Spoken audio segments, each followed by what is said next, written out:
On a hot summer night in July 1943, at the Copacabana Club, Frank Sinatra encountered Billie Holiday backstage before going on stage, and this meeting would forever change the lives of two music legends.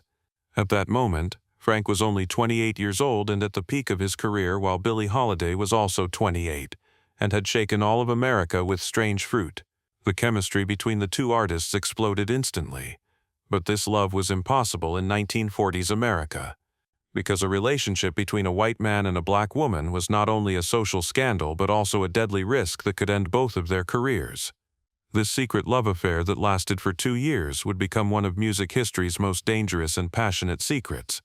If you want to discover all the forbidden details of this story, please subscribe and turn on notifications, because the secret love between Frank Sinatra and Billie Holiday will reveal one of the music world's biggest mysteries.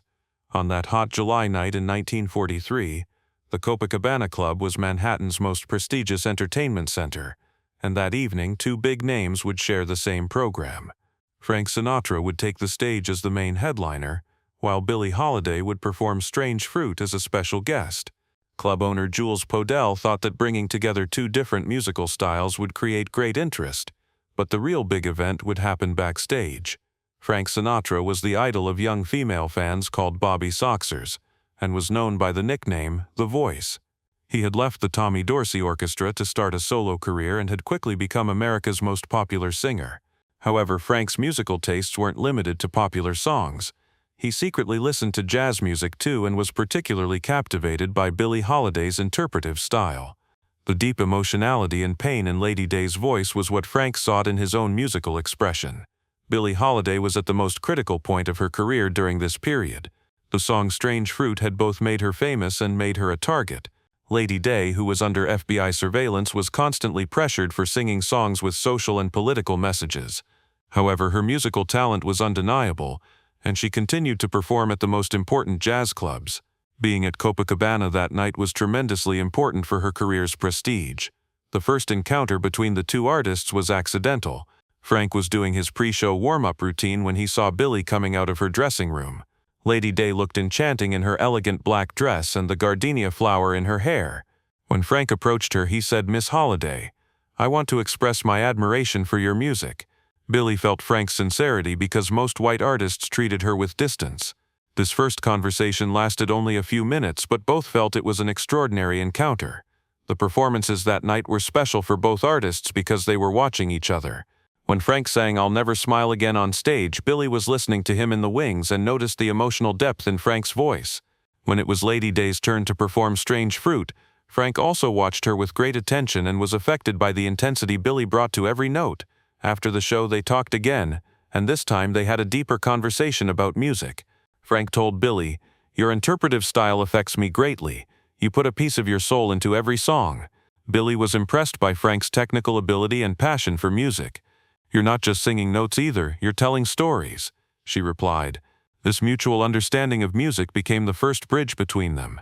The most critical moment was when Frank suggested to Billie, "Maybe we could try singing together sometime." This suggestion was extremely risky and radical in 1943 America, because at the height of racial segregation, white and black artists performing together was rarely seen. However, their musical connection was so strong that both were willing to take this risk. Billie said, "We could try it in a private setting," and thus the foundations of secret meetings were laid. What began between Frank and Billie after this first encounter wasn't just musical collaboration. There was powerful chemistry between them, and this chemistry went much deeper than music. However, both knew how dangerous this situation was. In 1940s America, racial boundaries were clearly defined, and crossing these boundaries could come at a very heavy price. Starting in August 1943, Frank Sinatra and Billie Holiday began meeting in secret corners of Manhattan. Their first meetings took place in the back room of a small jazz club in Harlem. The club's owner, Johnny Wilson, was a friend to both Frank and Billie and provided a safe meeting place for them. Johnny knew how risky these secret meetings were, but when he saw the love the 2 artists had for each other, he decided to help. During these meetings, Frank and Billie would sing together and make musical experiments. When Frank's powerful vocals combined with Billie's emotional style, the resulting sound enchanted both of them. They would perform duets of songs like "Summertime," "Blue Moon," and "Body and Soul," and these special moments were experienced only by themselves. This musical fusion further strengthened the emotional bond between them, However, the meetings weren't limited to just music. Frank and Billie shared their life stories, talked about their musical backgrounds, and discussed their future dreams. Frank told her about his difficult childhood in Hoboken. Billie shared her days of poverty and neglect in Baltimore. The two artists, despite coming from different races, had experienced similar hardships and had overcome these difficulties through music. The most romantic moments were the evening walks spent in secluded corners of Central Park.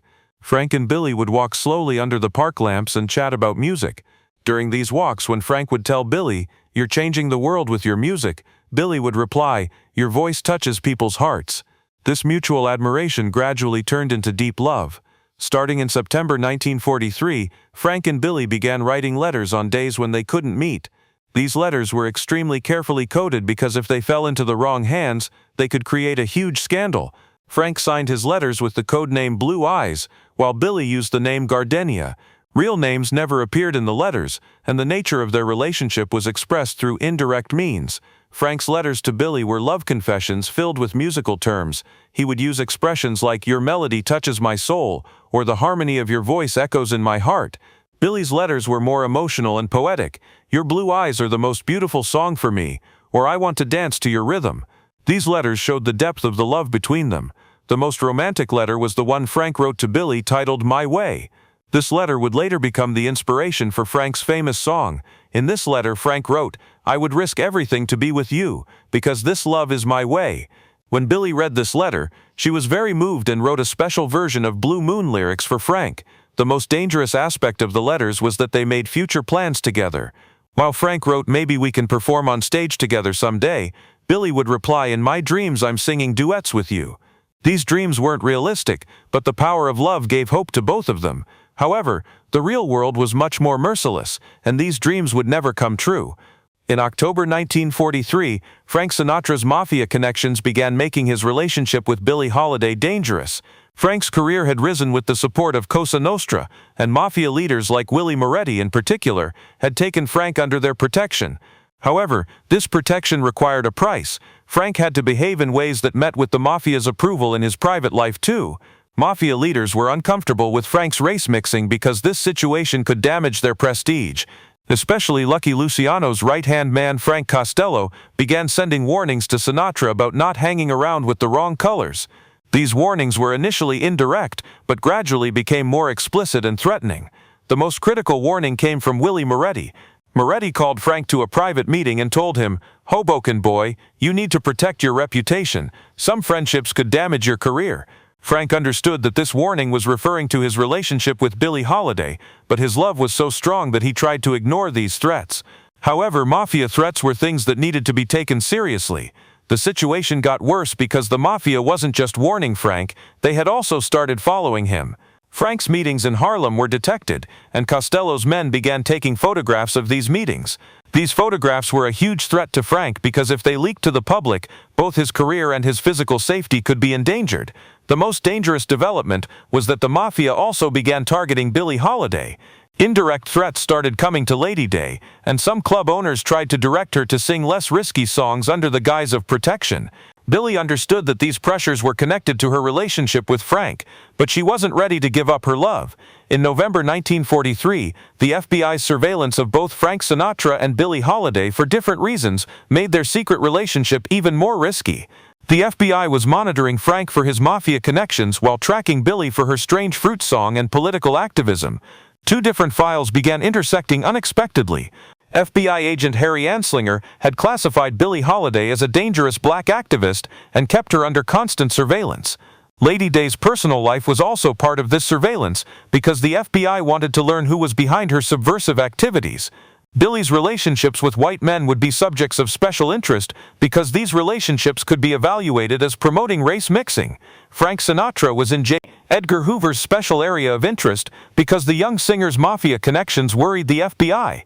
Hoover planned to use Frank's influence in the fight against organized crime, but for this he needed to keep him under control. Frank's personal scandals could be leverage tools for the FBI. The most dangerous development was that the FBI began detecting Frank and Billie's meetings. Since federal agents were following both artists, they had noticed them being in the same places. These coincidences caught the FBI's suspicion, and special investigation was initiated. Anslinger thought this relationship could be used to control both Frank and Billie.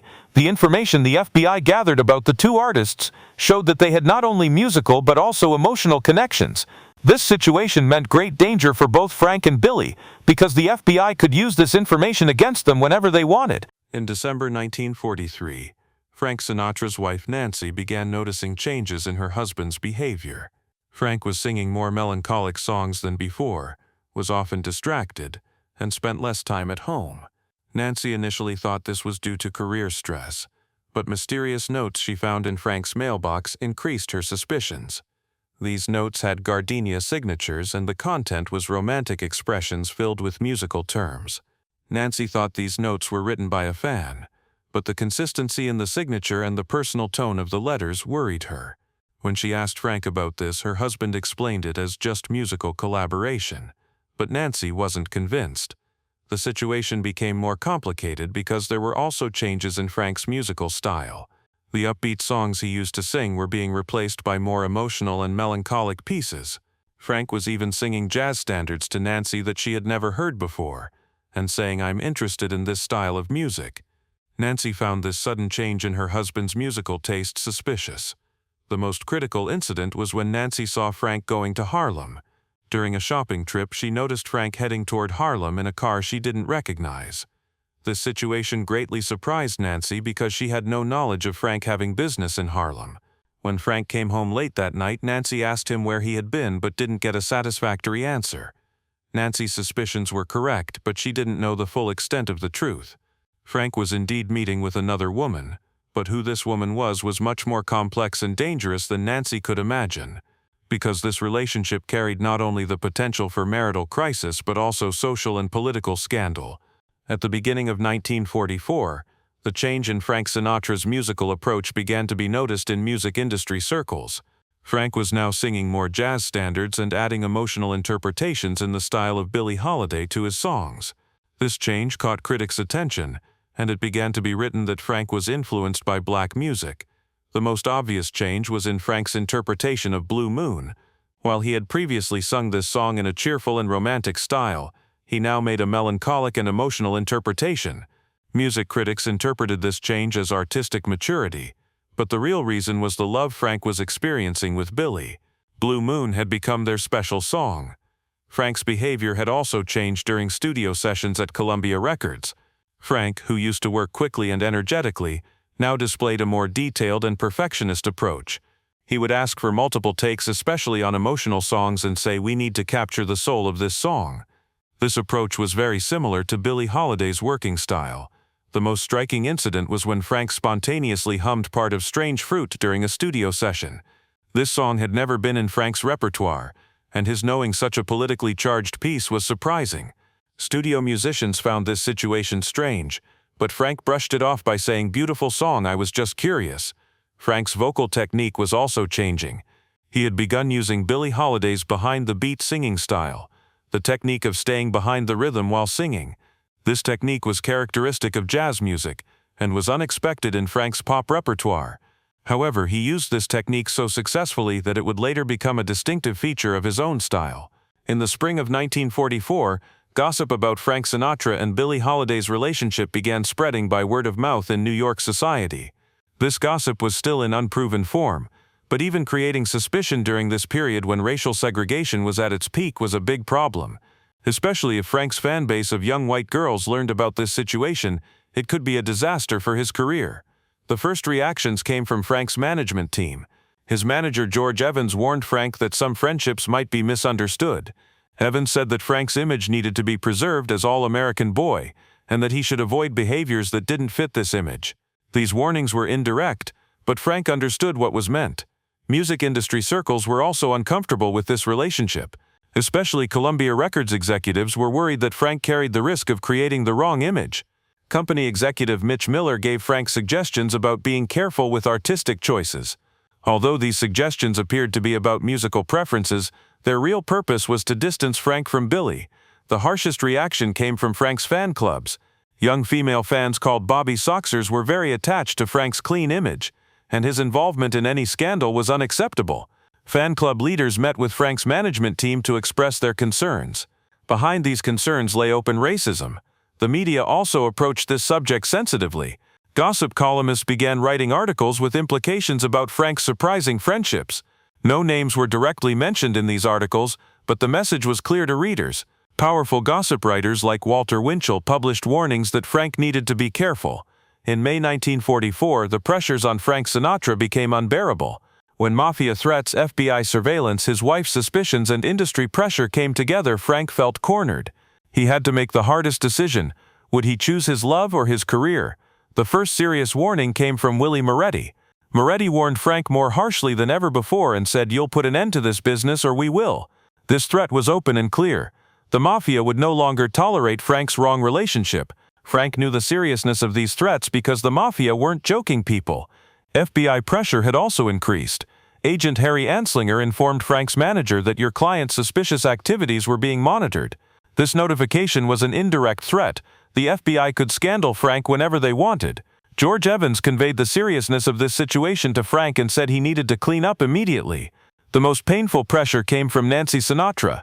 Nancy was now suspicious of her husband's strange behaviors and began asking more direct questions. When she asked, "Frank, be honest with me. Is there someone else?" Frank was forced to lie. This lie not only created a marital crisis but also troubled Frank's conscience. The most critical incident was that Frank's contract with Columbia Records was in jeopardy. Company executives implied that the contract might not be renewed due to Frank's image problems. This was the biggest threat to Frank's career because Columbia Records was the biggest record company of that era. In the last week of June 1944, Frank Sinatra and Billie Holiday decided to meet one last time. This meeting would be a heartbreaking farewell for both of them because it had become impossible for them to continue their secret relationship. The meeting place was a secluded corner of Central Park, and the time was midnight. Frank explained the seriousness of the situation to Billie that night. "I love you, but they created us as people from separate worlds.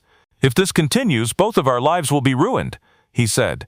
Billie knew Frank was right, but this truth was too painful. "I love you too, Frank, but you're right. This love cannot be lived in this world," she replied. The most emotional moment was when they sang together for the last time.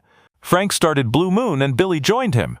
Two voices met in Central Park that night for the last time, and this performance belonged only to them. When the song ended, both were crying because they knew this was the last time. When saying goodbye, Frank told Billie, "You became my greatest musical inspiration and will always remain so." Billie replied, "You will always have a special place in my heart too." After they said farewell, they walked in different directions and never came together romantically again. The most painful detail was the agreement they made about their future meetings. If they encountered each other in the music industry, they would only behave professionally and never reveal their past. This agreement was a necessary but very painful sacrifice to protect their love. Between 1944 and 1945, Frank Sinatra and Billie Holiday began living different lives, but they could never completely forget each other. Frank focused on his career and tried to repair his marriage with Nancy. Billie continued her own musical journey and maintained her political activism. However, both continued to carry traces of each other in their music. Frank's biggest hit, My Way, actually carried traces of the love he experienced with Billie. The lyrics, "I did it my way," referred to those times when he risked everything for love, but eventually had to choose his own path. Every time he sang this song, Frank remembered those forbidden days.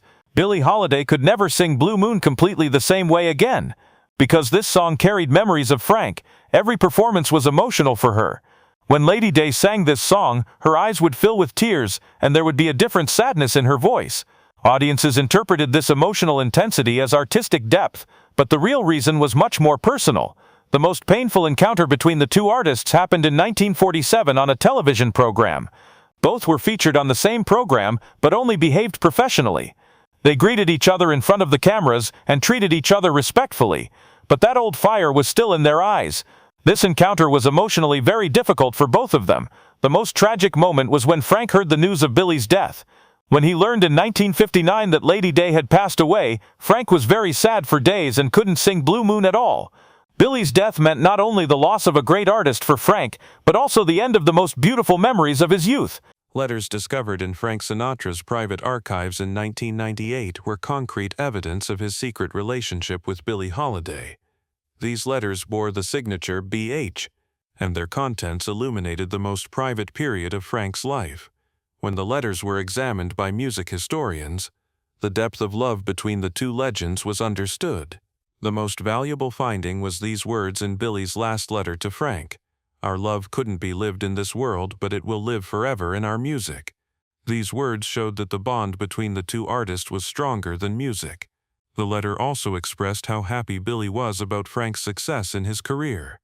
Frank's personal tailor Tony shared a surprising detail in an interview he gave in 2010. Frank used Gardenia perfume throughout his life. This perfume was the scent of the gardenia flower that Billie Holiday always wore in her hair. Tony said that Frank had this perfume specially made and never changed it. This detail was an indication of how Frank could never forget Billie. The most surprising discovery was found in Frank's private piano notes. In these notes were the lyrics of a song he never recorded, "Forbidden Love." The song's lyrics clearly told of the love he experienced with Billie. "Two hearts that beat as one, but worlds apart we stand, forbidden love in a divided land." Frank never recorded this song but sang it in his private moments. Among Billie Holiday's personal belongings, traces related to Frank were also found. In Lady Day's purse was a photograph that Frank had given her with the voice signature. On the back of the photograph was written, "To the most beautiful voice I've ever heard, with eternal love, blue eyes." This photograph was the strongest evidence showing the sincerity of the love between them. The secret love between Frank Sinatra and Billie Holiday left invisible but deep marks in music history. The musical influences the two legends took from each other also affected the next generation of artists. The emotional depth Frank learned from Billie transformed him from just a pop singer into a true artist. The vocal techniques Billie Holiday took from Frank, especially the crooning style, could be felt in Lady Day's later period interpretations. Frank's smooth vocal approach had softened Billie's hard jazz style and helped her reach wider audiences. This musical exchange had enriched both artists' repertoires. The most important legacy was that the foundations of interracial musical collaboration had been laid. Frank and Billie's secret collaboration was the precursor to musical partnerships that would cross racial boundaries openly in later years. In the 1960s, with the civil rights movement, such collaborations became normal. Modern music critics argue that the source of the artistic depth Frank Sinatra gained in the 1950s was his secret relationship with Billie Holiday. The emotional depth in Frank's Songs for Swinging Lovers album is explained by the interpretation techniques he learned from Billie. Even today, when Frank Sinatra and Billie Holiday's music is listened to together, the secret bond between them can be felt. The harmony of the two legends' voices creates not just a musical but an emotional fusion. This fusion is accepted as the eternal expression their forbidden love found in music. In conclusion, the secret love that Frank Sinatra and Billie Holiday experienced between 1943 to 1944 remains one of music history's most tragic but also most beautiful stories. The two legends couldn't live their love due to social barriers, but this love continues to live forever in their music.